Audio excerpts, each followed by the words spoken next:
Hello, everyone. Welcome to Tranquil, a place where we all gather to calm and relax.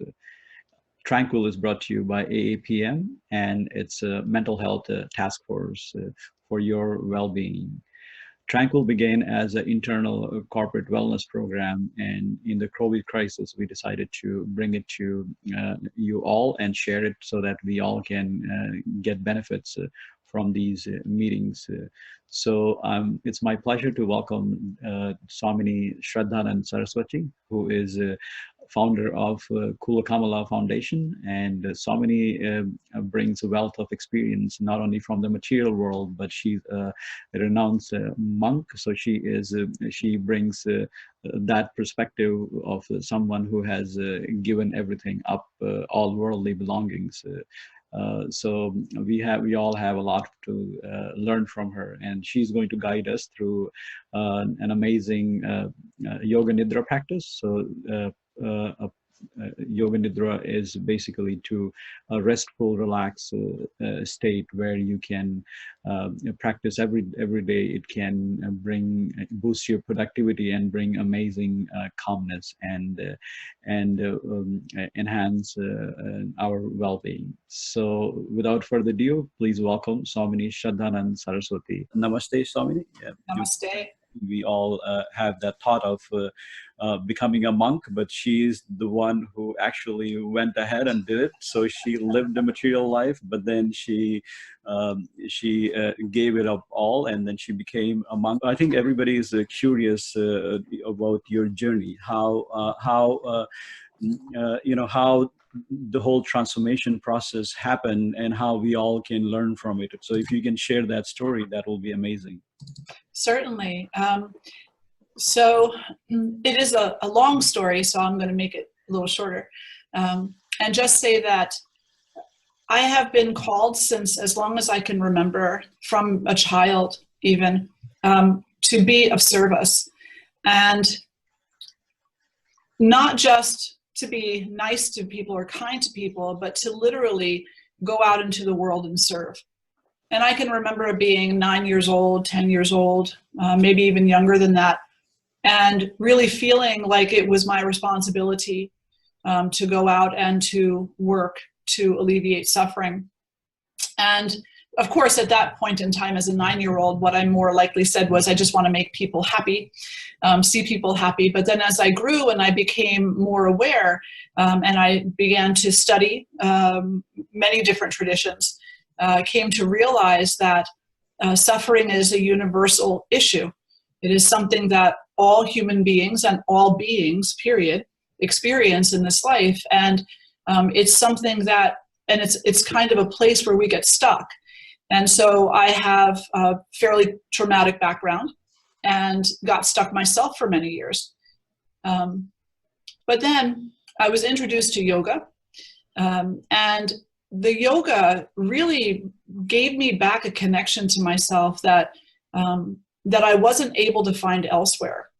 Through the yoga postures and the breathing practices and the meditation practices, the Yoga Nidra, which is something we're going to be doing today, the chanting, all of it. And so I fell deeply in love with the practice. And then some years later, while continuing my studies, I met my guru. And my guru is, he's from Ahmedabad in India. His name is Swami Adhyatmanandaji. And I met him 13 years ago. And that changed my life again. It was a moment where I came into a sincerely deep and profound inquiry about who I really think I am. And I still have had this longing to support the world, longing to support people, to support animals, to support anybody who needs it, and anybody who's interested, but also a longing to know who I really am. And so I asked my guru about 10 years ago if I could take the vows of renunciation. The order that I belong to is the order of Saraswati, which is the Shivananda lineage. It is a Hindu lineage from India. And at that point in time, I was married and I had my children, even though they were grown. And so the answer was no.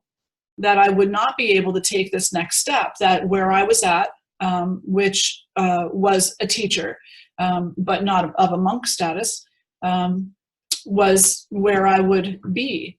And so, and I was fine with that. You know, it wasn't going to stop me from serving. It wasn't going to stop me from inquiring about the nature of my true self. And then time passed, deepened my studies more, continued my service in the community. And then my husband passed away. He died a year and a half ago of stage 4 colon cancer. And it had been a 5-year journey that we took together. I was his primary caregiver, of course, as his wife. And it just so happened that I was bringing his remains to India to release them into the Ganges River, which is which is something that a lot of people do who are involved and invested in these practices. And while I was there, my guru, Swami Adhyatmanandaji, was doing the rituals for my husband. And we were having a meeting, finalizing some of the plans, and he said to me at the end of the meeting, "Is there anything else you would like to ask me?" And I looked at him and I said, and I wasn't planning on asking, it just came out. I said, as a matter of fact, yes, there is. I'm still very, very drawn to taking these vows of renunciation. And now that my life situation has changed, is it possible? And he said, yes. Would you like to do it while you're here? And so that week, which was November of 2019, not only did I release the remains of my husband into the Ganges River, but I also went into the river and released myself of worldly attachments and adopted a lifestyle which is full of self-inquiry and service and devotion. And so that's the story. You know, it's been a story of 57 years in the making, and it's one that will go on hopefully for, you know, however long it does, with the inquiry always going deeper, always going deeper. Thank you, Swamini, for sharing that. And this is a remarkable story. And so just a follow-up question. So, you know, everybody asks, these questions to themselves or to others is, what is the meaning of life? You know, so have you gotten to that? You know, what is the real essence and meaning of life? And I think in today's situation, everybody's asking that because their world has been shaken. Absolutely. And so I could answer it in many different ways. But what I'll say is this: the reason why we are here, in my opinion, and according to many of the teachings that I have studied, is to rediscover who we really are. That being born into this physical body, we come into a place where we are suffering quite a bit, whether we are in the era of COVID-19 or not. And that suffering causes us to lose sight of ourselves. We lose sight of who we really are. We lose sight of compassion. We lose sight of love. We lose hope. We lose faith. And then we lose our connection to each other. And so the reason why we are on this life journey is to rediscover that connection. And then as a result of rediscovering that connection, rediscovering the essence of the truth within ourselves. So we're here to do two things, which is a bit of a double-edged sword. We're here both to suffer, but we're also here to heal. And the healing is the major part. The suffering is because we exist in a physical world where everything is always changing, and we don't tend to be comfortable with that. We like the idea of things staying the way they are, but nothing stays the way they are. COVID arrived, and COVID will also leave. Life circumstances change every single day, and we are changed as a result of them. The question we need to ask ourselves is, will these circumstances that exist outside of me, will I allow them to change me in such a way that I lose connection with myself, with others, with compassion, and with the source, whatever it is that I call that? Or will these circumstances that I find myself in actually provide me with the opportunity to dive even deeper inside myself, to find the peaceful space within, and to reconnect with the essence of who I am. Once you reconnect with that essence, then the rest follows naturally, because inherently, reconnecting with the essence of who you truly are reconnects you with all others, and it reconnects you with Source as well as diminishing suffering. It brings us into a completely different mindset. So that would be my short answer. And then, of course, there is also an understanding that we're here to pursue 4 goals in life. And those goals are duty, work, pleasure, liberation. And so typically those 4, which are called purusharthas, those 4 goals in life are things that we naturally are inclined to. But they're also sometimes distractions, at least the first 3. So if we wish to come to a place where we can live a life that is a good life, where we can live a life that is a meaningful life, where we can come to remember ourselves, then we need to have a little bit less emphasis on the first 3 and a lot of emphasis on the final one, which is liberation. And the way to become liberated occurs in stages, but the way to become liberated begins with the inquiry of who am I really? In the midst of this world, in the midst of my life, in the midst of COVID-19, and all the other things that are happening right now. Who am I? Who am I? Thank you. That's a thought. That's a thought that we all have from the birth. Who am I? And I think this whole COVID lockdown and this situation has presented also an opportunity for us to go inward and try to explore ourselves by going within, which otherwise we don't have that opportunity. So any advice on how we all do that? How what are the from your experience, what practices or methods have worked for you that we all can follow and achieve that connection with ourselves? Certainly. So when an individual typically hears that meditation is something that can help them alleviate stress, oftentimes what will happen is that person will jump off the cliff into daily 1-hour meditations. They will attempt to rearrange their entire life in a day. And that's not conducive for most people. It will actually cause more suffering.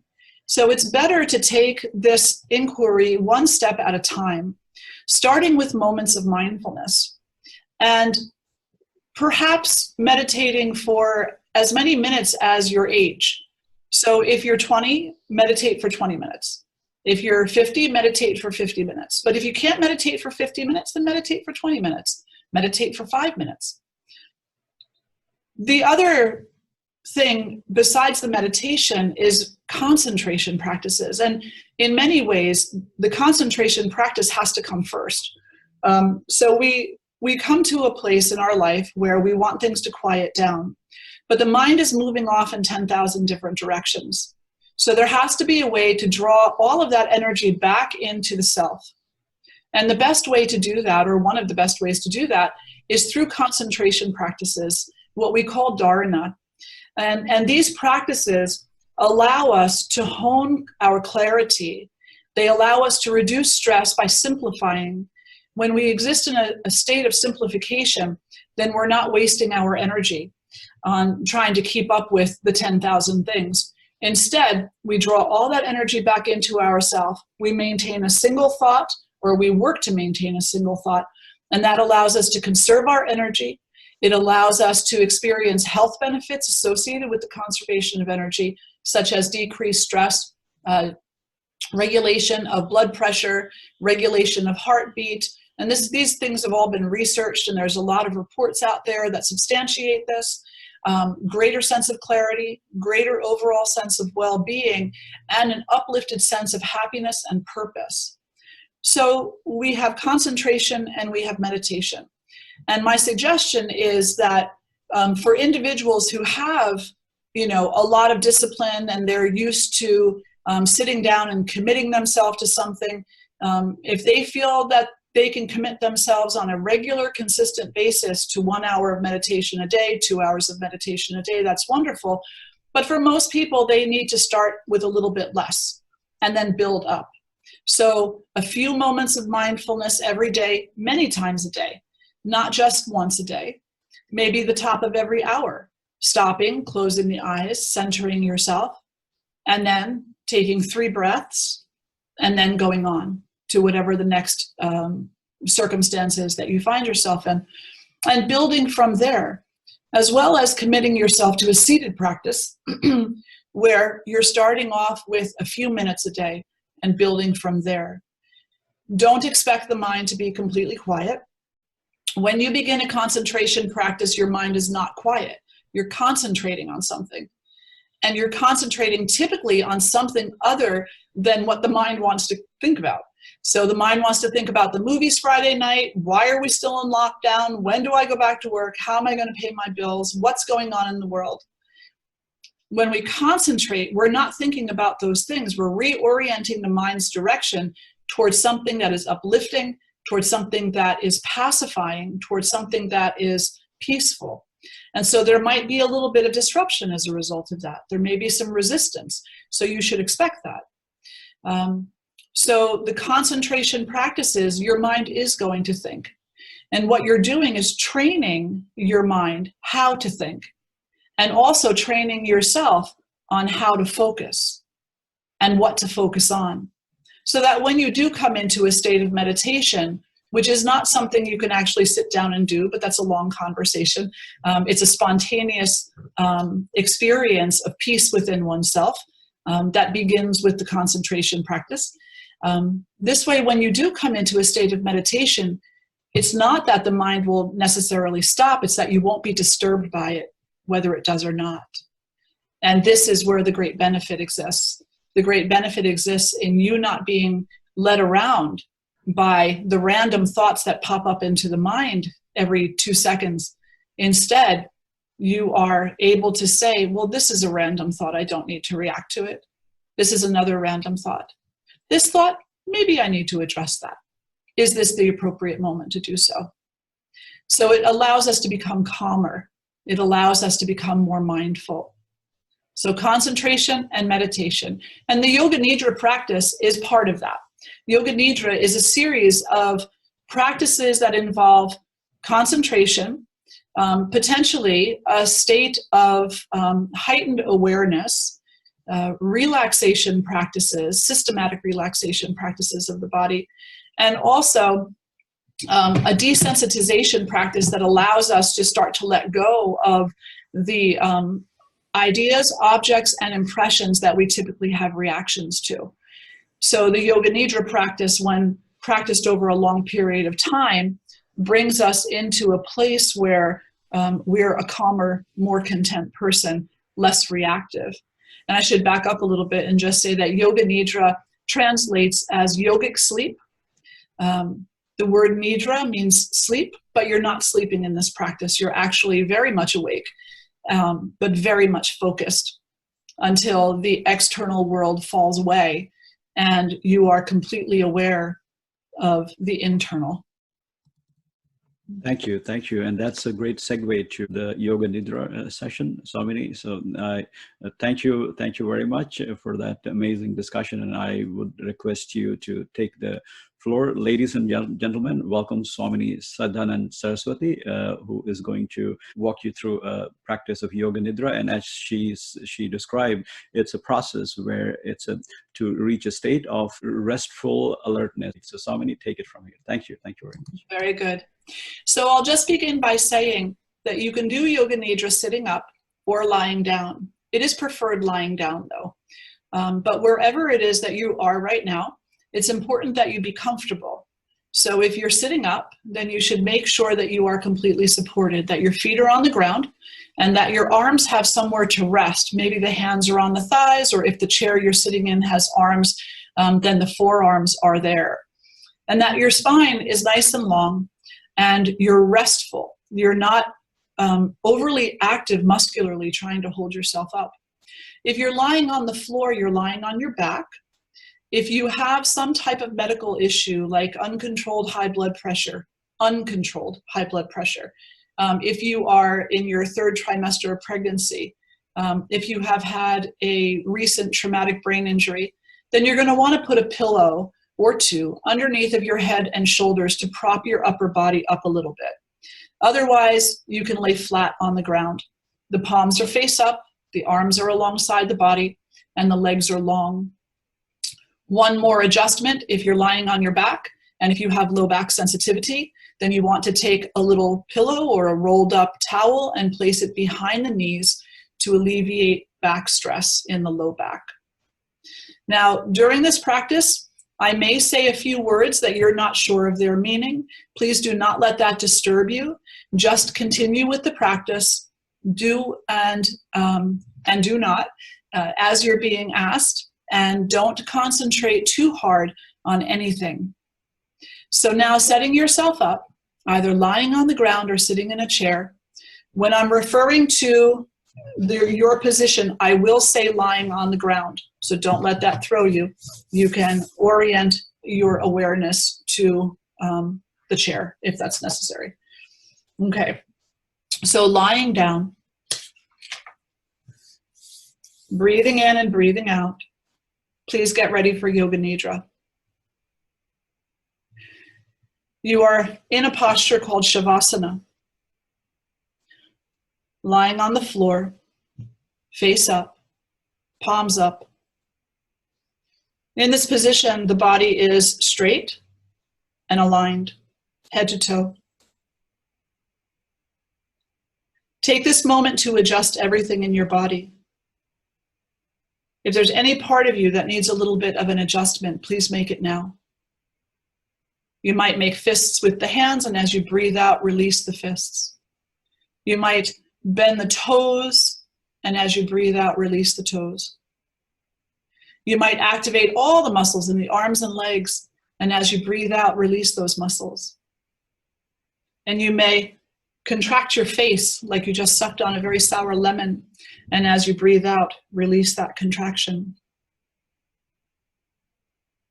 During Yoga Nidra, there should be no physical movement. So make sure that in this moment you are comfortable and that you could stay here for 20 minutes. Close your eyes now if they're not already, and keep them closed until you're asked to open them again. Take a deep breath in, and as you breathe out, feel that the cares and worries of the day are falling away from you, flowing out with the breath. In the practice that follows, you're going to develop a feeling of relaxation in the body. It's not necessary to make movements or deliberately relax your muscles. Simply develop a feeling of relaxation.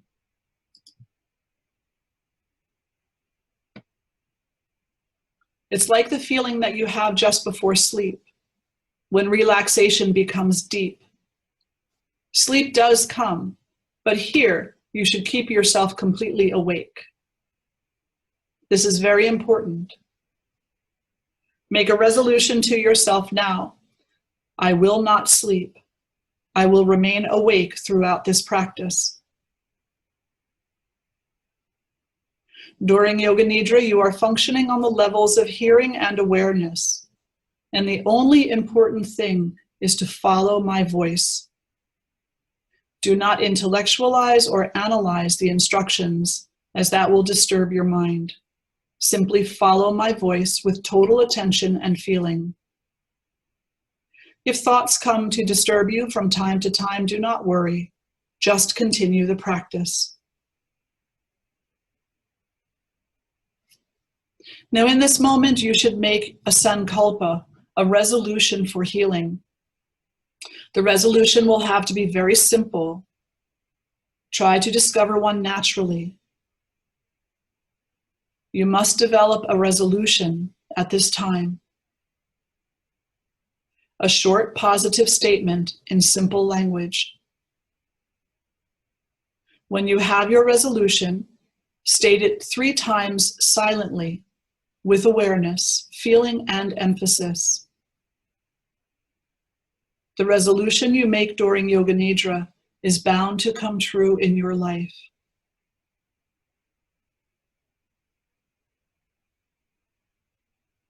Repeat silently. I am safe. I am warm. I am comfortable. I am listening to Swamini's voice. We are connected. We will now begin the rotation of consciousness. Rotation of awareness by taking a trip through the different parts of the body. As quickly as possible, the awareness will go from one part to the next. Repeat the part in your mind and simultaneously become aware of that body part. Keep yourself alert, but do not concentrate too intensely. Become aware of the right hand. Right hand thumb, second finger, third finger, fourth finger, fifth finger, palm of the hand. Become aware of your palm. Back of the hand, the wrist, lower arm, elbow, upper arm, shoulder, armpit, right side of the waist, right hip, right thigh, kneecap, calf muscle, ankle, heel, sole of the right foot, top of the right foot, big toe, second toe, third toe, fourth toe, fifth toe. Now become aware of the left hand thumb, second finger, third finger, fourth finger, fifth finger, palm of the hand, back of the hand, wrist, lower arm, the elbow, upper arm, shoulder, armpit, left side of the waist, left hip, left thigh, left kneecap, calf muscle, ankle, heel, sole of the left foot, top of the left foot, big toe, second toe, third toe, fourth toe, fifth toe. Now bring your awareness to the back of your body. Become aware of the right shoulder blade, left shoulder blade, right buttock, left buttock. Become aware of the spine. Become aware of the whole back together. Now bring your awareness to the front of the body. Go to the top of the head, the forehead, both sides of the head, the right eyebrow, left eyebrow, space between the eyebrows, right eyelid, left eyelid, right eye, left eye, the right ear, left ear, right cheek, left cheek, nose, tip of the nose, upper lip, lower lip, chin, throat, right side of the chest, left side of the chest, middle of the chest, navel, abdomen. Now become aware of the major parts of the body. Become aware of your whole right leg, whole left leg, both legs together, whole right arm, whole left arm, both arms together. Become aware of the whole of the back, the buttocks, the spine, and shoulder blades. Become aware of the whole of the front, abdomen and chest. Become aware of the whole of the back and front of the body together. The whole of the head, the whole body, the whole body, the whole body. Please do not sleep. Total awareness, no sleeping, no movement. The whole body is on the floor. Become aware of your body lying on the floor. Your body is lying on the floor. See your body lying perfectly still on the floor. Visualize this image in your mind. Become aware of your breath. Feel the flow of your breath in and out of your lungs. Do not try to change the rhythm. The breathing is natural, automatic. You are not doing it. There is no effort. Maintain awareness of your breath. Complete awareness of the breath.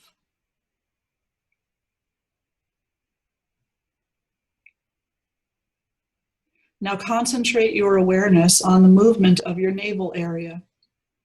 Concentrate on navel movements. Your navel is rising and falling slightly with each breath. With each and every breath, it expands and contracts. Concentrate on this movement in synchronization with your breath. Go on practicing, but be sure that you are aware.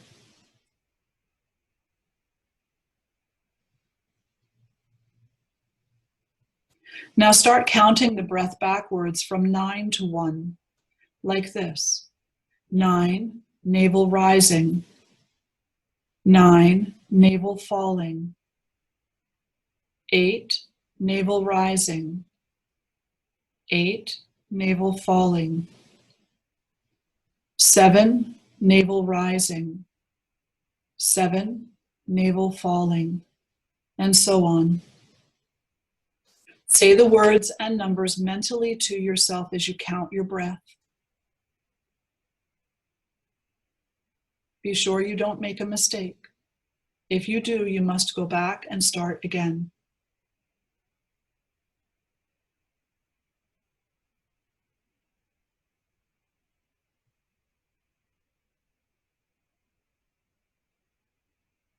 Keep on with the practice. No mistakes.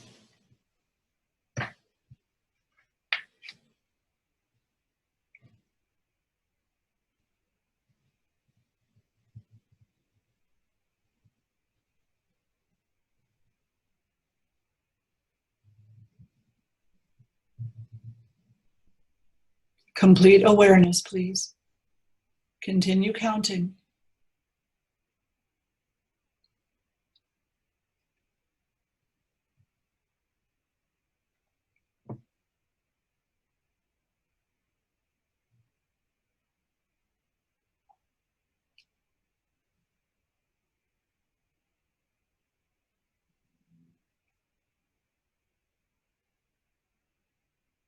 Now stop your counting and leave the breathing.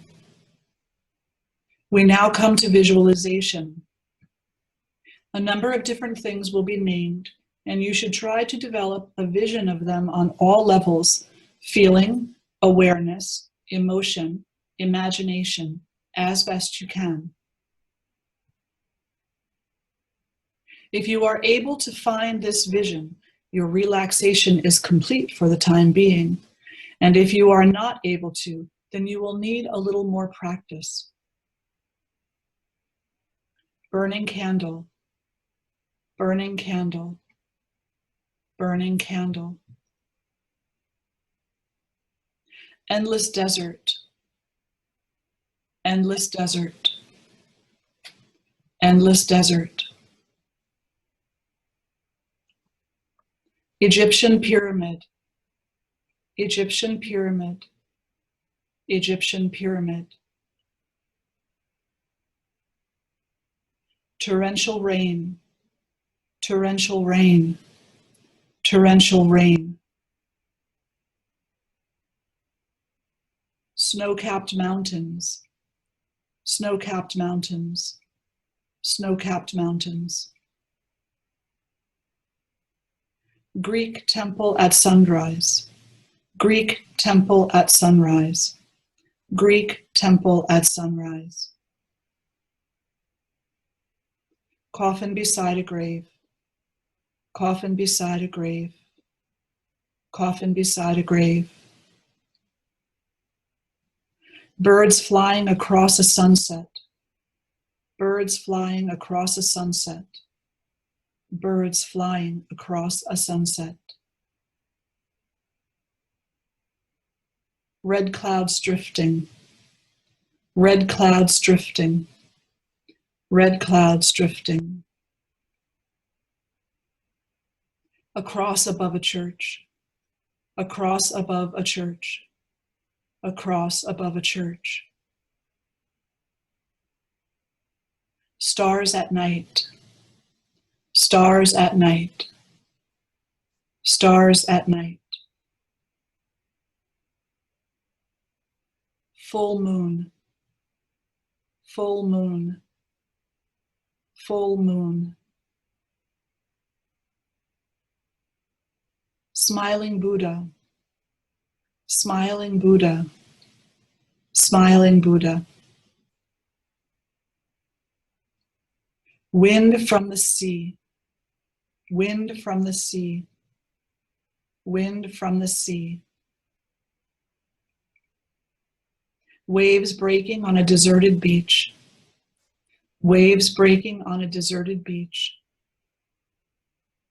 Waves breaking on a deserted beach. The restless sea. Eternal restless sea. Eternal restless sea. Waves breaking on a deserted beach.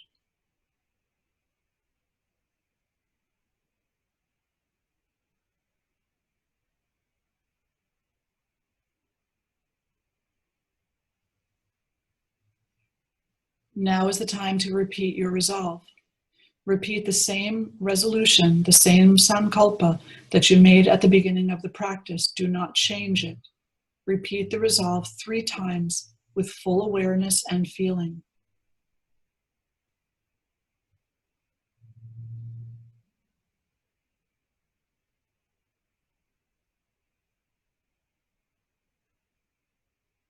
Relax all efforts. Draw your mind outside and become aware of your breathing. Become aware of the natural breath.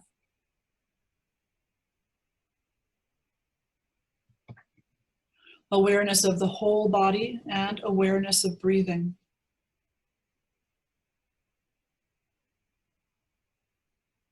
Your body is lying totally relaxed. You are breathing quietly and slowly.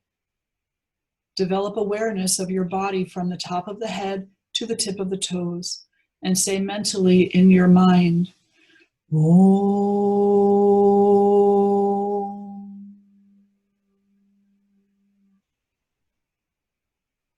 Repeat Om mentally to yourself twice more.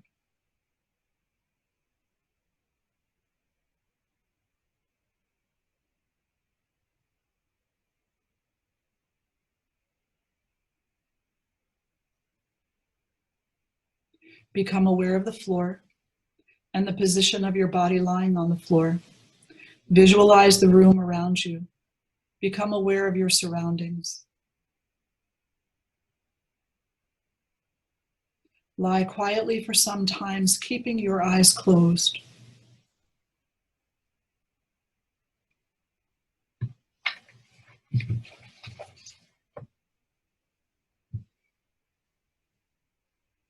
Start moving your body a little bit. Moving the toes and the fingers, perhaps turning the head from side to side. There's no hurry.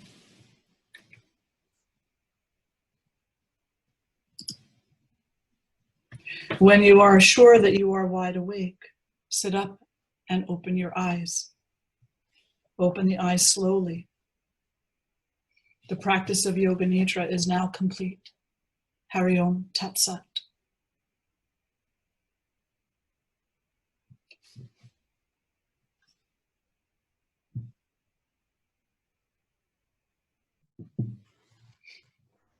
Thank you, Swamini, and hope you all are back.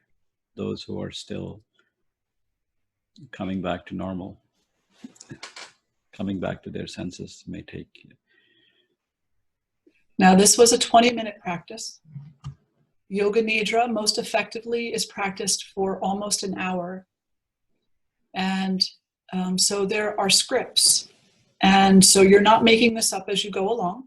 Swami Satyananda, who was a disciple of Swami Shivananda, is credited with having written a book called Yoga Nidra. And in that book, he provides many different scripts that can be used, both shorter versions like the one that you just did now, as well as versions that run up to an hour and maybe even a little bit longer.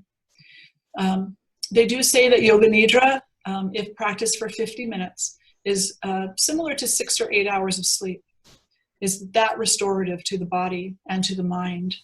So you may feel kind of sluggish right now. You may feel like your eyes don't want to open all the way.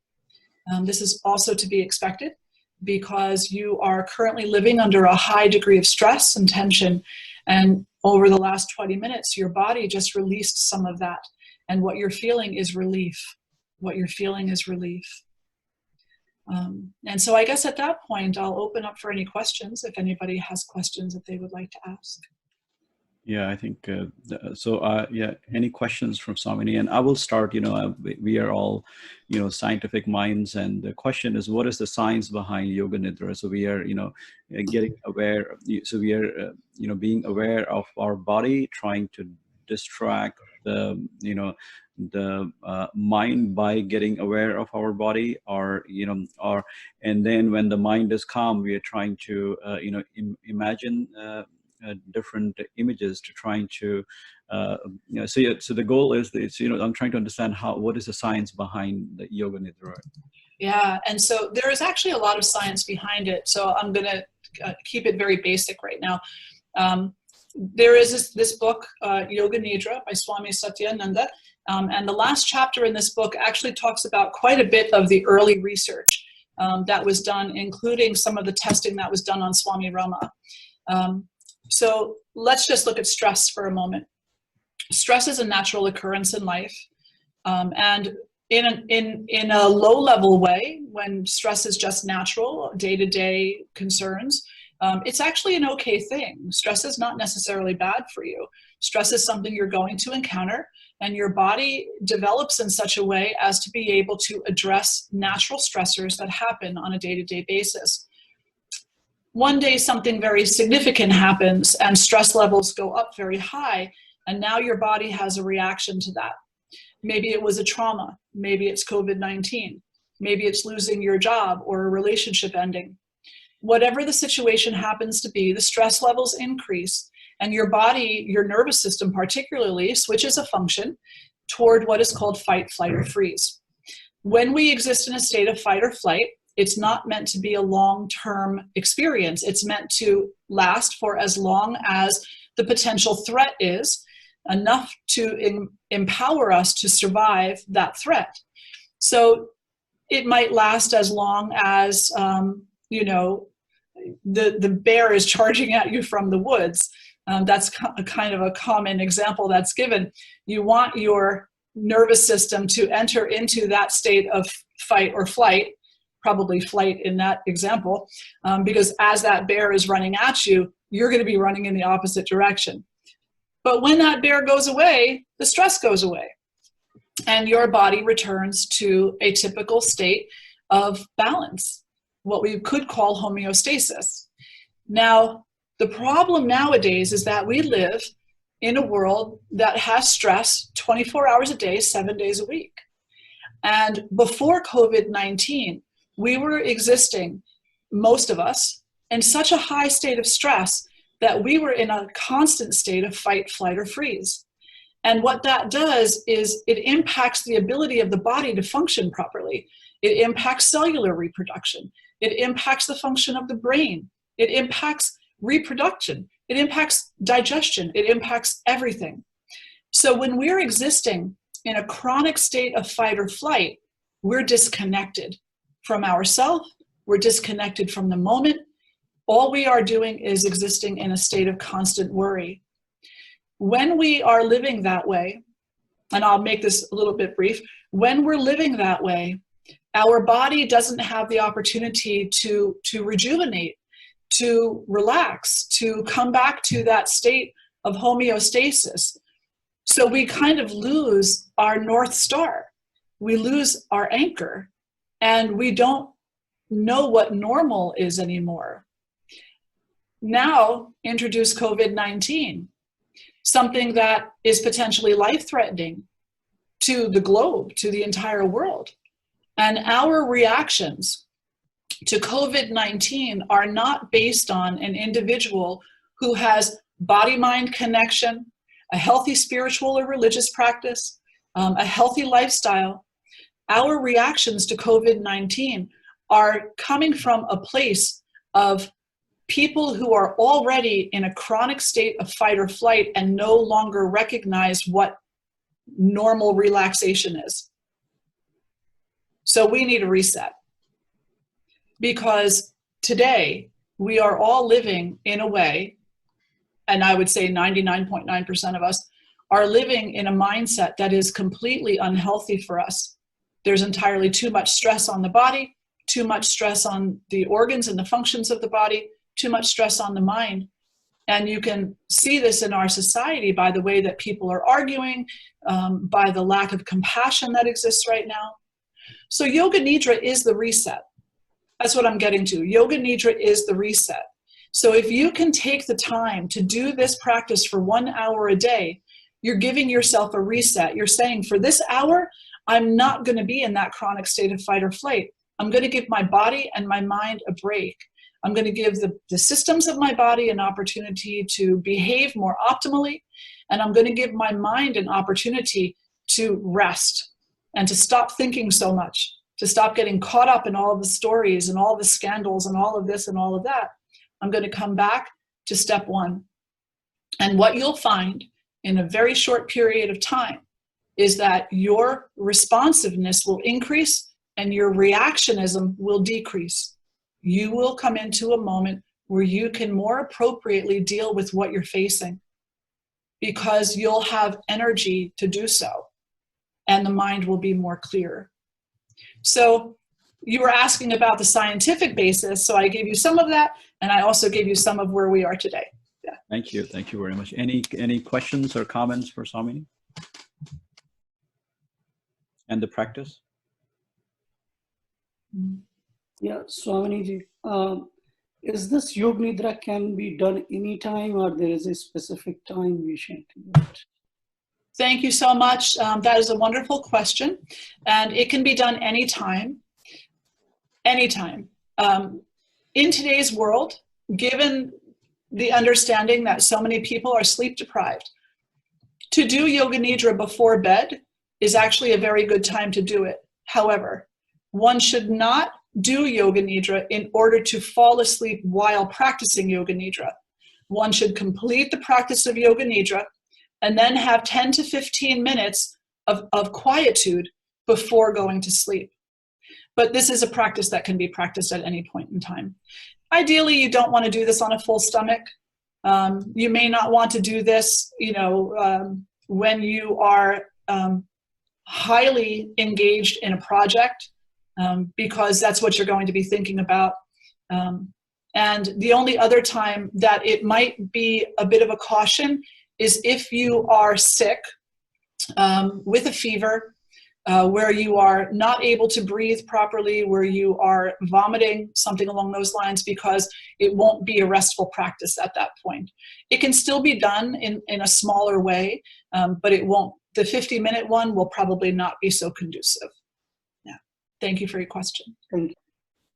Any other questions, comments, experiences? Yeah, this is Joyce. I will share an experience. When you were talking about the benefits of it, what I really connected to was the clarity.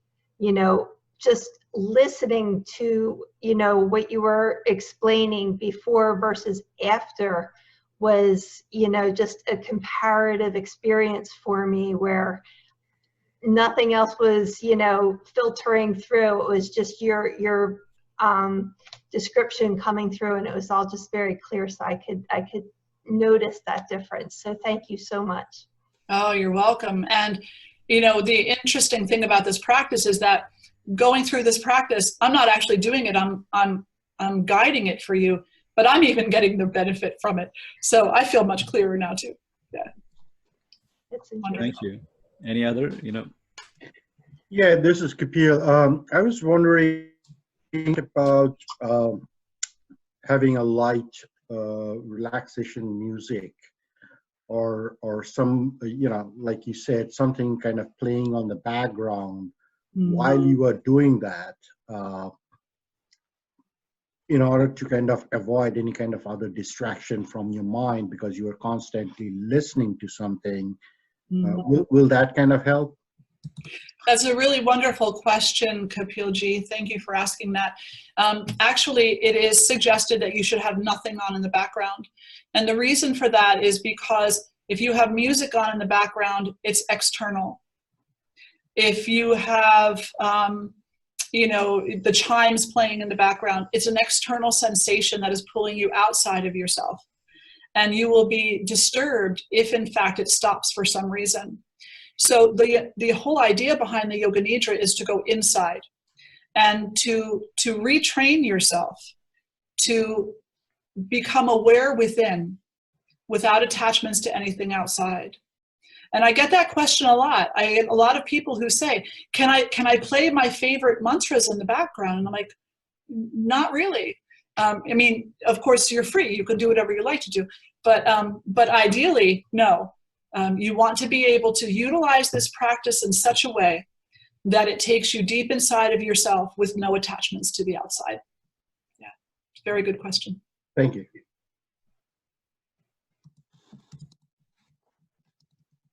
any other questions? If there are no questions or comments, Swamini ji, thank you for taking your time and teaching us a way to connect with ourselves. I think Yoga Nidra is one of the practices that I think we all should be doing in our lives every day, because this is I think in my practice I can share with you that this is so sleep charges you, but I think the practices like this, they are more beneficial than sleep itself. So they help charge the body mind to a next level to give you a much better clear thinking and a much better functionality. So thank you everyone for joining. Thank you, Swamini. And I think tonight is a full moon, flower moon. So hopefully you enjoy that and practice this Yoga Nidra at your home. And remember, the practice is equal to years of your life. So if you are 100, you have to practice for 100 minutes, right? So thank you very much, and have a great rest of the day. Thank you, everyone. Such an honor to be here with all.